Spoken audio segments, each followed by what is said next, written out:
ज्यादा भाई भोजपुरी में 2 सप्ताह से का चला था। ओल्ड पटेल जाति से आते हैं। अच्छा जी जी। लेकिन इतना ही ना लोग कहता जब से पवन सिंह के बबुआन सॉन्ग आयल बा तो और तेजी से उड़ल बा।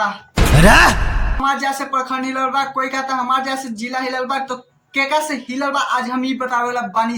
और अभी तो रुको, क्लाइमैक्स अभी बाकी। तो देखा भाई लोग कितना के खराब लग जाए। जैसा अच्छा हम बतावेला बानी कि केका सबसे ज्यादा जातिवाद गाना पे व्यू आयल बा और केका जातिवाद गाना पे सबसे ज्यादा रील बनल बा। गोली गोल्ड का बात करते हैं तो जातिवाद से गोली गोल्ड दूर दूर तक लेके, लेकिन यहीं पे हम बात करने वाले कि नंबर 1 पे कौन है और नंबर 2। देखा भाई लोग ना हम पावर स्टार के सपोर्ट करब, ना टुनटुन यादव का, ना ट्रेंडिंग स्टार खेसारी लाल यादव का। नहीं देखा भाई लोग हम पेस्ट करने वाले दूसरा नंबर पे टुनटुन यादव के, कहीं से इंस्टाग्राम पे 1 मिलियन रील बन गए बा और इस गाना पे हम खुद रील बने वाला और सबसे ज्यादा टुनटुन यादव के हाई वाला गाना फेमस बढ़ रहा है। कौना गाना दारू पो बाटे घमंड तोरा यार पो। Mega star power star Pawan Singh 1 number पे आवेले कहे से कि बबुआन गाना 2 सप्ताह पहले जो गए रहे वो 5 नंबर पे ट्रेंड करते रहे यूट्यूब पर और इंस्टाग्राम पे 1 मिलियन होवे वाला बार रील।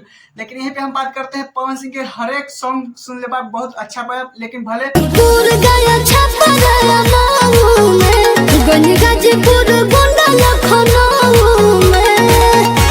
पवन सिंह का वो टाइटल गलत था, लेकिन उसके पीछे वाले जो सॉन्ग था वो बहुत ज्यादा ही लोगों ने इंस्टाग्राम पे वायरल किया और बहुत ज्यादा पोस्टिंग भी। देखा भाई लोग तू लोग बोला कि अमिताभ खाली दुए को स्टार के नाम ले ले पा, लेकिन हम सच कहता नहीं दिल पे हाथ रख के तुम लोग भी बोले कि क्या कि दुए को के स्टार के बहुत ज्यादा यूट्यूब पे और इंस्टाग्राम पे चल बा। कुछ गलती हो गया तो प्लीज कमेंट में जरूर बताइएगा, कहे से कि हम नेक्स्ट वीडियो में सुधार लाए। लेकिन खैर मेरे चैनल तो चैनल को सब्सक्राइब, वीडियो को लाइक करें। टाटा बाय बाय, आज के लिए इतना ही, फिर मिलते हैं नेक्स्ट वीडियो के साथ।